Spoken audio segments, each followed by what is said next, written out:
G'day again, friends. Earlier I made a video about universal basic income, and it was it wasn't it was criticizing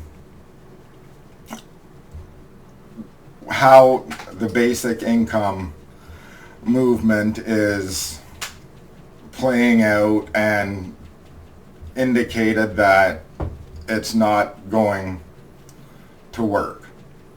And I said, no matter what the variant of it is, I believe some variants are better than others, and probably, admittedly so, more implementable than others. But as a long-term solution, I didn't believe any of them would work. So what I'm going to do in this video is I'm going to give you what my take is on basic income, and I'm going to take it a little further than that and get into another policy aspect on economic reforms that is even more important than basic income. And based on the last video many of you saw, I mentioned that I think a political party should be formed and having universal basic income as the central focus on the party. That is how important I feel some variant of basic income is. So for me to say that the economic reform is more important than the basic income part of what I would like to see happen says a lot. So I'm hoping that this video will not only get my ideas of basic income out there, but help illustrate what I was talking about in the initial video. So I'm just going to give a brief rundown. This video will likely be longer than the last one, but I've had conversations about this with people that have lasted longer than 3 hours, so I will definitely keep it shorter than that. Probably a little over a half hour. So let's see how it goes here. And all of my policies have values and beliefs behind them. And the value and beliefs behind my basic income is that a nation succeeds when all its individuals are able to achieve their potential. I don't think I'll get any arguments there from anyone. An individual succeeds when they're able to feel secure and feel like a productive part of society. I think I'm preaching to the choir.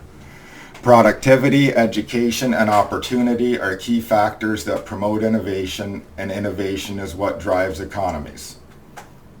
Again, I don't think anyone would argue that. But before I move on to the next slide, there's a term I use called national service. And what that is, what I mean by that is national service means that if you are not otherwise occupied with something else, you will get called to serve the public.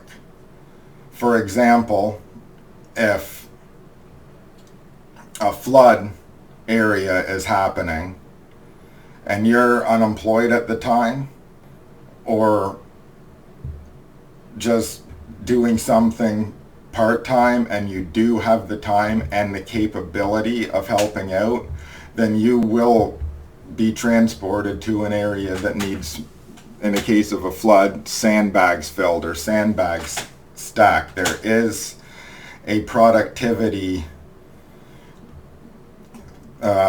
string attached to my program, and most people who are proponents of basic income don't like that. However, I feel, as you will see the the funding level I'm talking about is, I think it's a reasonable expectation. And also, I believe that national service in relation to fulfilling personal productivity and developing the individual, if you're depressed and you can't work due to depression, I'm just using that as one example of health condition, whether it be mental or physical, and you're spending your time trying to get yourself better, if you are seeking the help that has been suggested for you to get by medical professionals and the people in your inner circle, then that is being productive. Working on yourself is being productive. Getting an education is being productive. Being a full-time parent is being productive. That stuff is considered productivity in my eyes, because it's bettering society. And that's what, to me, at the end of the day, productivity is about, is bettering the society and the environment you're in. And also, going forward, education that I talk about is free. There are other policy ideas mentioned, not in either part of this platform that I'm talking about today, that the education is free. Post-secondary education is funded. So if I don't say that as I go through the first section on the basic income, you might think it'd be a bit strange. But just so you know, that's what national service is, or that's what I'm getting at by national service, and that is also a condition that the education is free.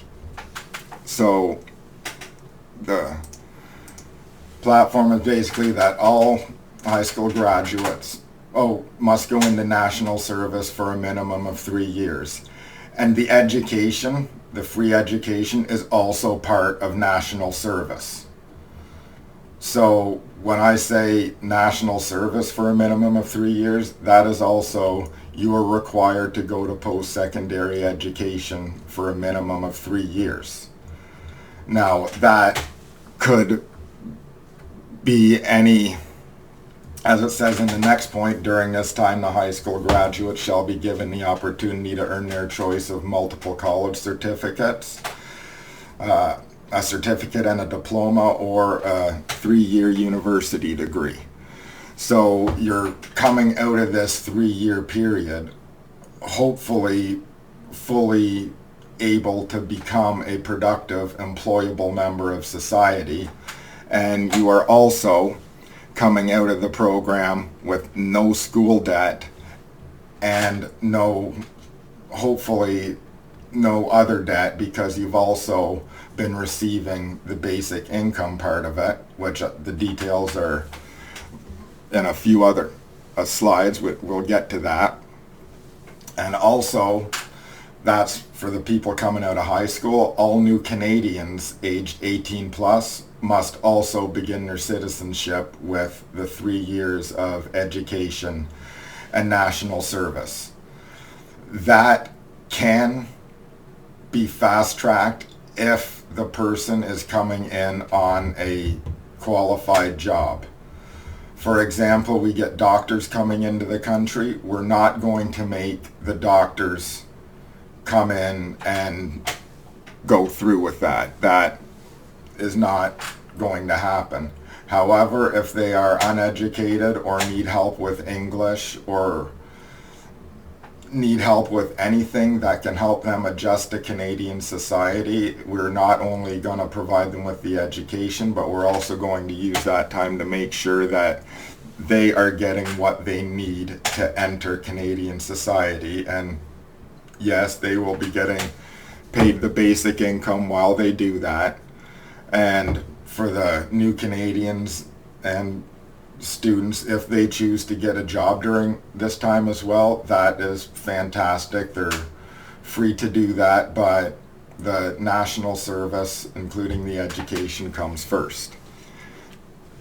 And when it comes to those that can't go to school, obviously, if you're without a job due to disability and that disability is preventing you from school, obviously, we're not going to, if you can't do it, you can't do it. Every individual has their own capabilities, and we need to focus on that to help the individuals achieve their maximum potential.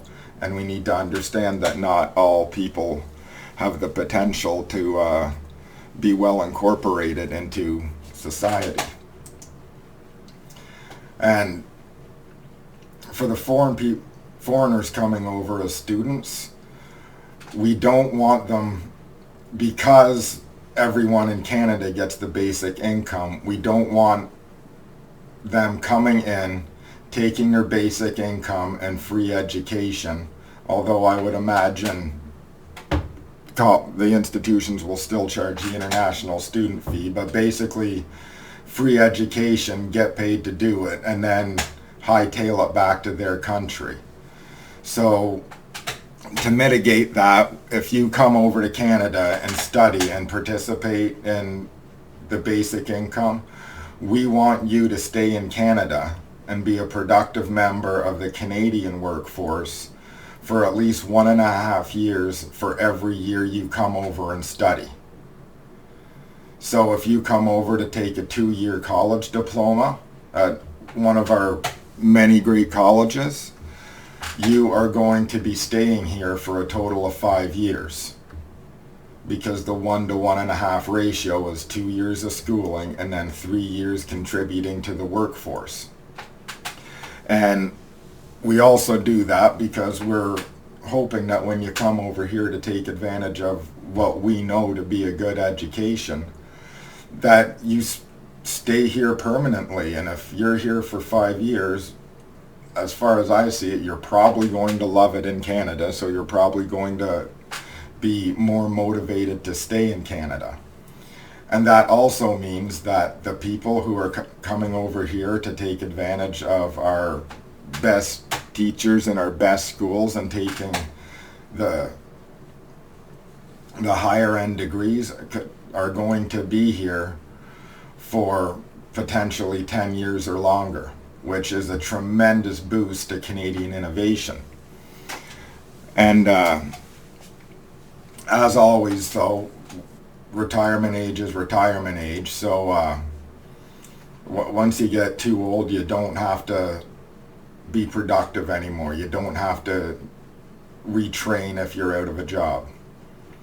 And anyone, if they're not satisfied with their job, they can just quit their job with no consequence, continue getting the basic income, and re-enter the training and education, the free education aspect, anytime they want.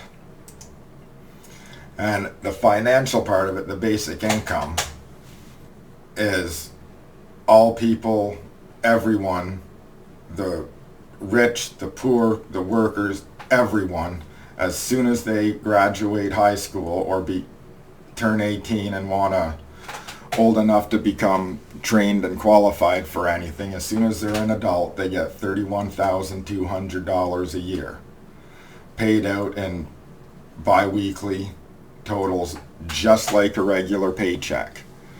And as I said, in return, if they got to work under supervision of military, security, and other health agencies, in case there's any emergencies, like with sandbags, digging trenches and for forest fires, helping sick people, if like in emergency shelters, helping them relocate through emergencies, helping with rebuilding efforts, helping with whatever needs to be done. If there's emergency and you're physically able, you're on call, because we are paying you $31,200 a year to be on call if you're not doing anything better for the next, and be permanently on call for 3 years, while we also give you a free education that can give you a prosperous future. And where that saves money, sorry, is that would replace welfare, Canada pension, EI, disability. It replaces all social welfare. There's no baby bonus, no nothing. All those tax credits are gone. The U.B.I. replaces all of that. And the money from the basic income cannot be garnished by a third party in order to pay any sort of debt. Every Canadian will be guaranteed $31,200 to live on. If they can lose their vehicle, if they don't make their vehicle payments on time, they can be evicted and have to go through the inconvenience of moving, but they cannot, no one can keep them from getting that $31,200 under any circumstance. And it is also $31,200 tax free. So every Canadian starts at $31,200. Now, that's the basic income part of my whole idea. Some of you listening probably hated it. Some of you listening probably really loved it. Most of you were probably somewhere in the middle. However, that alone, if I tried to put that program onto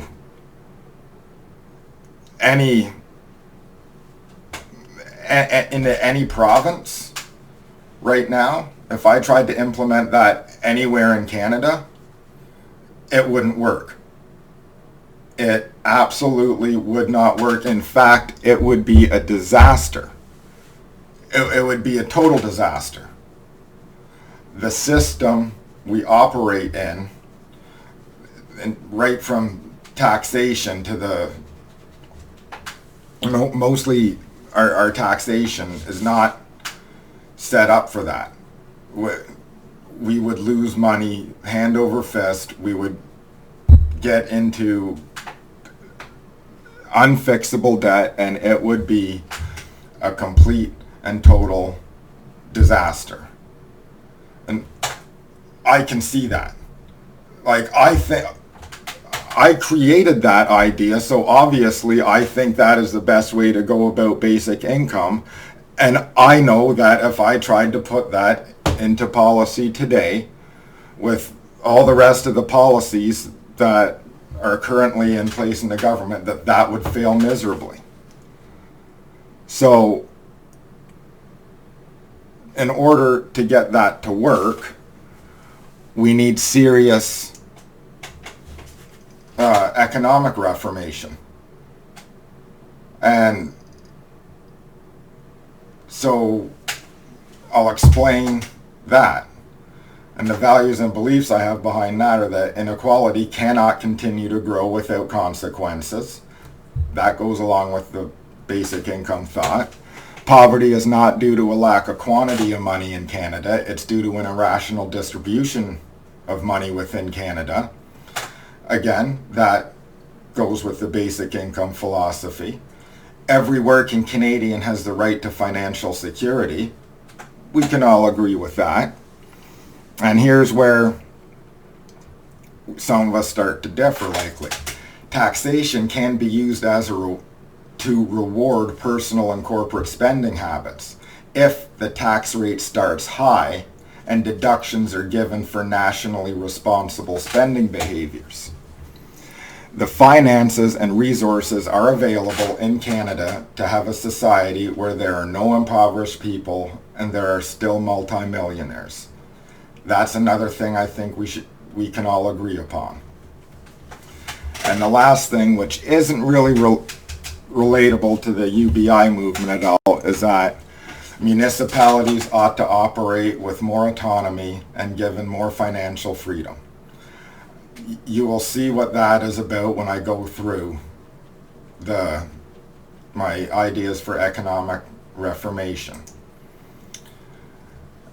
And the first thing is that any corporation must offer first right of sale to its own employees if the corporation decides to relocate I should have had to another country in there. Low to no interest loans will be given from the government to the employees in order to make the transaction possible. And that is in order for the employees to turn it into a cooperative enterprise. So when someone decides to leave their business to go to another country because it's more profitable there, they can take their profits, but we are going to keep their production. We are going to keep the jobs. We are going to keep that part of the supply chain, and we are going to allow the employees to run it. However, again, we offer that right to the employees. They don't have to take it. The employees can look at it and say, no, they're moving for a reason. We've seen this coming for a while. We got to find new jobs. And then with the basic income, they would be able to go into being retrained.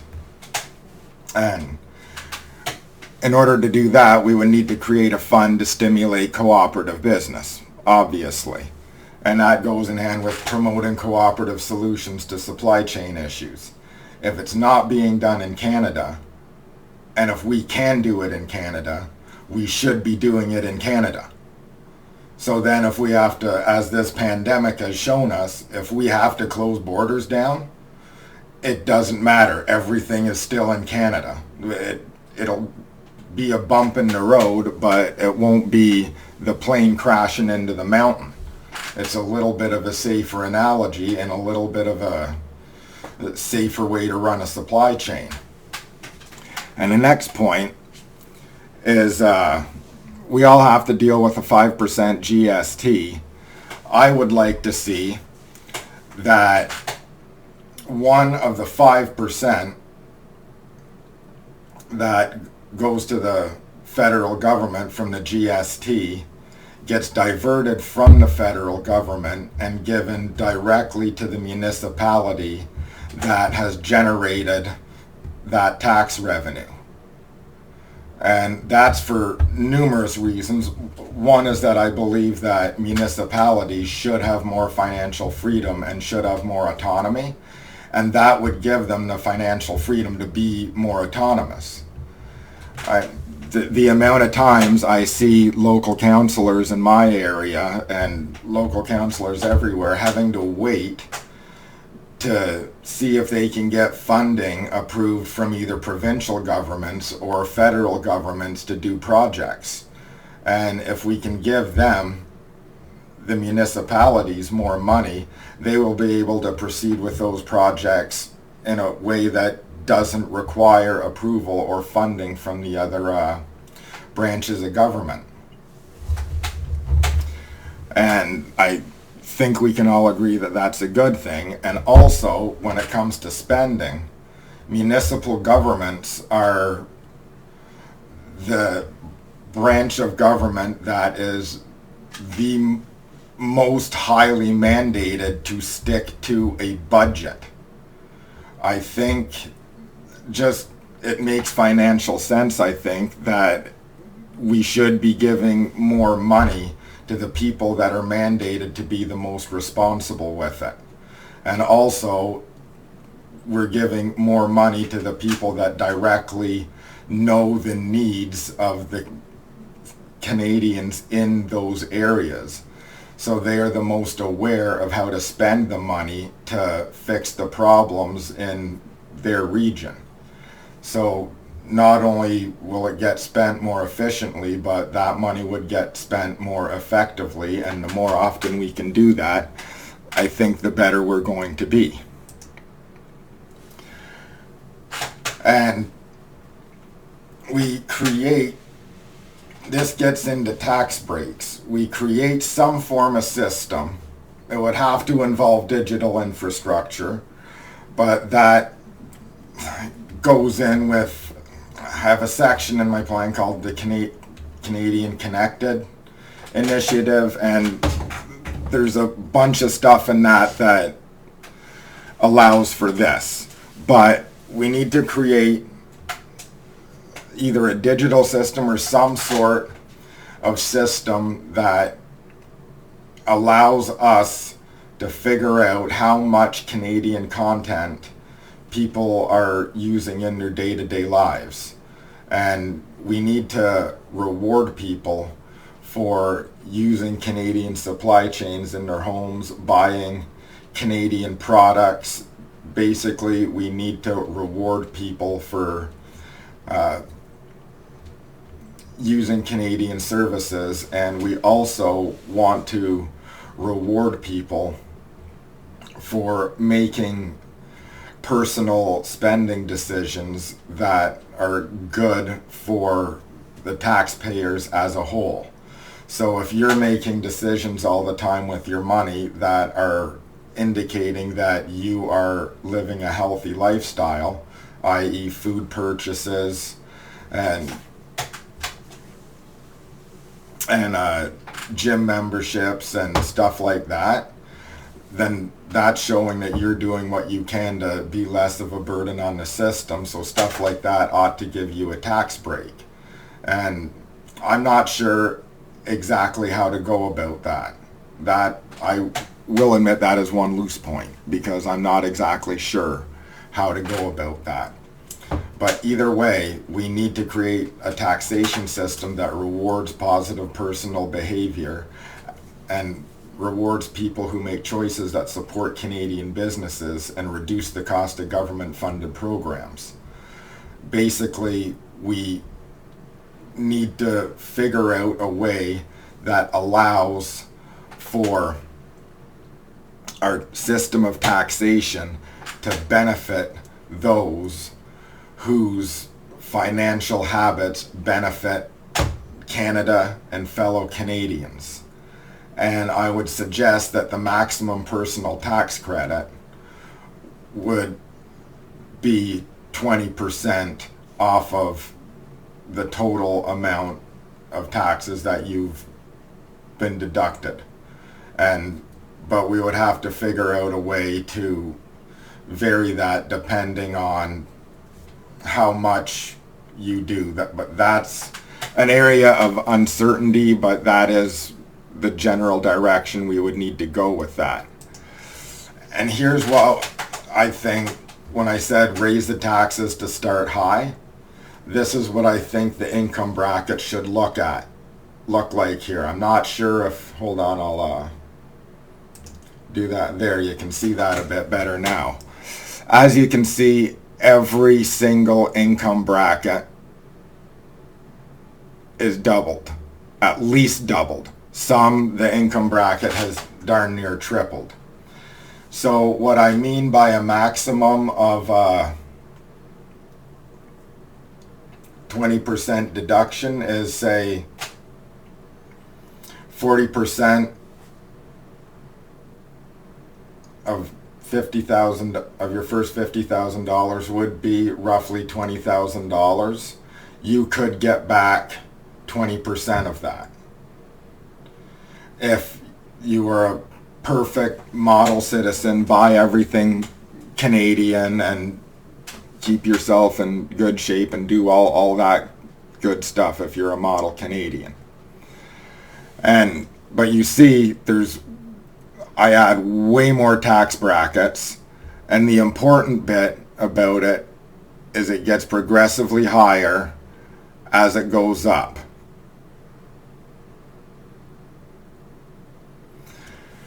And the next slide shows how, that the same applies to corporate behavior and corporate tax cuts. So tax cuts can be given to companies that abide by a lower than 10-to-1 CEO to lowest labor paid. So that if the CEOs are getting paid less than 10-to-1, their lowest paid employee, then they deserve a tax break because they're not just running away with all the money. Businesses that use all Canadian supply chains will receive tax credits. That includes parts supply, equipment supply, personnel, shipping choices, training opportunities, like everything. The more Canadian you are, the more tax breaks you get. Tax credits and subsidies can be given to business startups that provide a service or a product that currently needs to be imported from elsewhere. So we use tax breaks to inspire people to fill holes in our supply chain. Like keep in mind, we live in a country where we have the innovative people and we have the resources and we've got the know-how to not need to bring anything in for us to have healthy people in day-to-day life. We don't need to. We are blessed with the ability not to have to. So if we should be giving corporations that want to, or not even corporations that want to expand into that property, but startups that want to get in and fill those gaps, we need to help whoever it is fill those gaps and keep all our production in Canada. And again, just like the personal level, we're rewarding positive, nationally responsible behavior.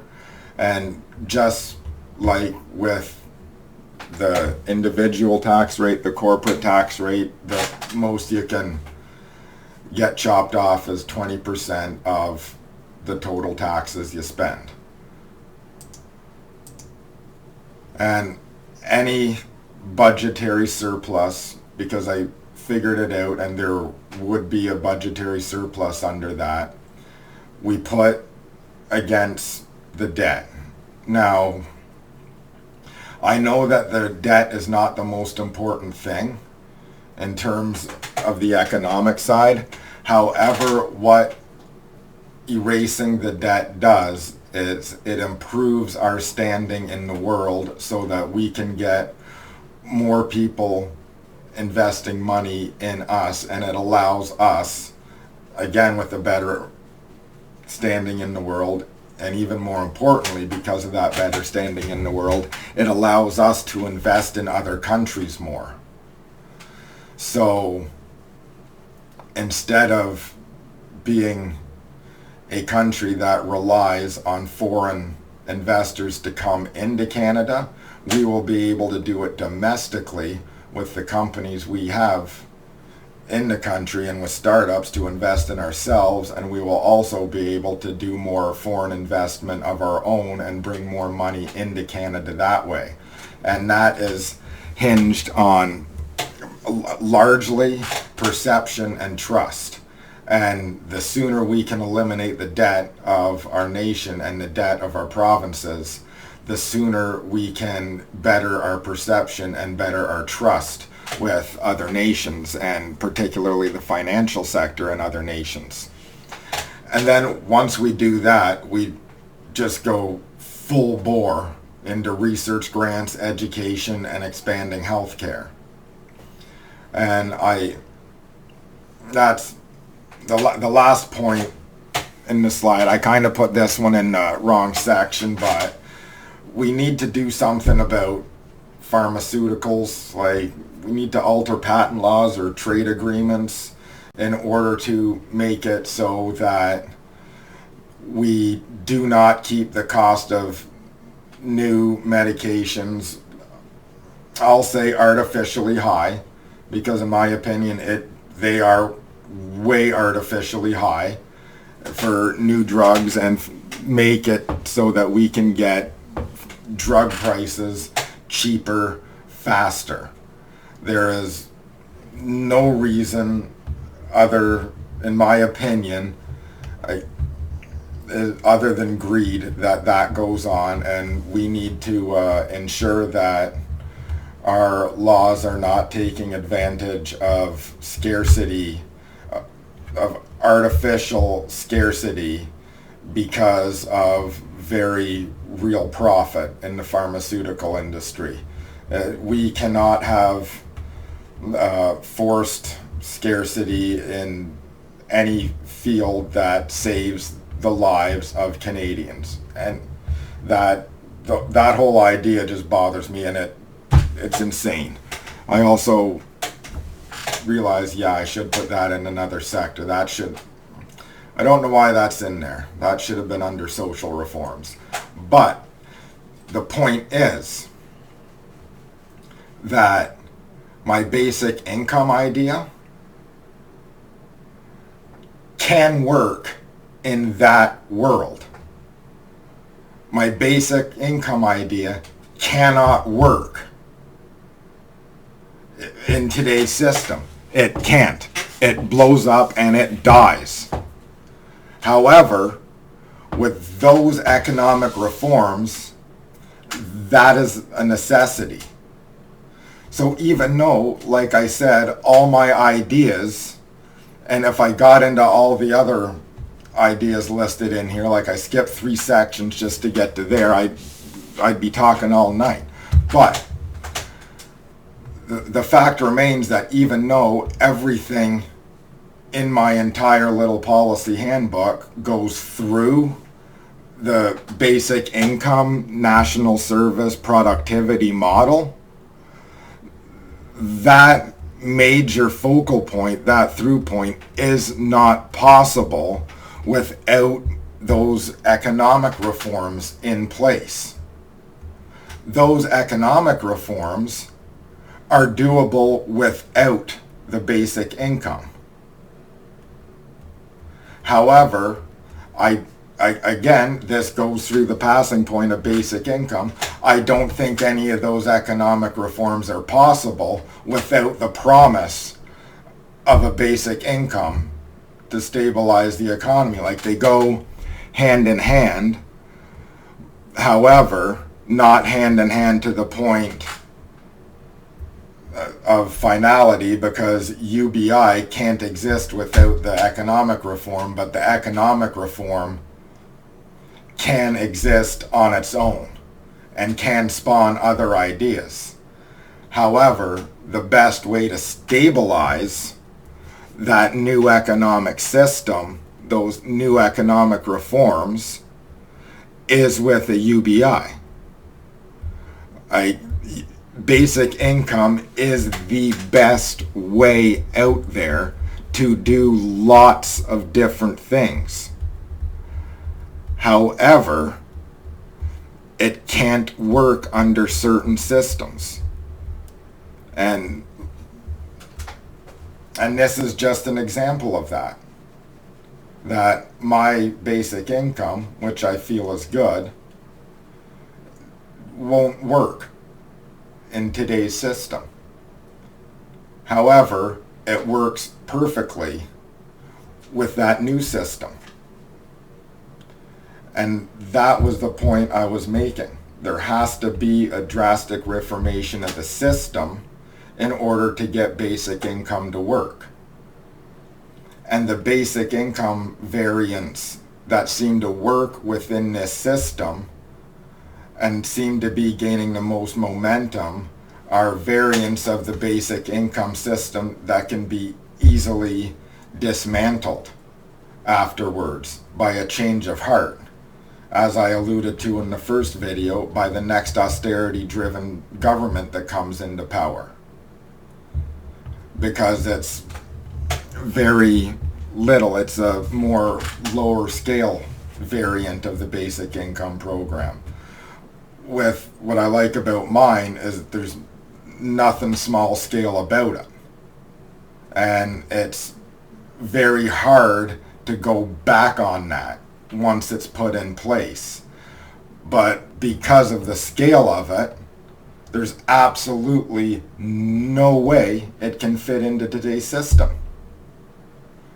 And that's what I was getting at. The more of a difference maker variant of basic income we think of, the less feasible the implementation of that variant is going to be. And the more likely the the more likely it won't work. And so if we go for the ones that are most probable to work within the system, they are the ones that make such little change that they are easily cut off. And again, making reference to what happened in Ontario, that's what happened in Ontario. Now, I'm not trying to say that the basic income program implemented in Ontario wasn't helping the people that were on it a great deal. It was. I'm not blind to those benefits. I understand fully well the benefits they received from it and how well that plan was working before it was axed. But that tells you something about the system and how it was rejected by the system. It was a relatively medium scale basic income pilot project, and within 2 months of an austerity driven government, it was axed after positive results were pending on it.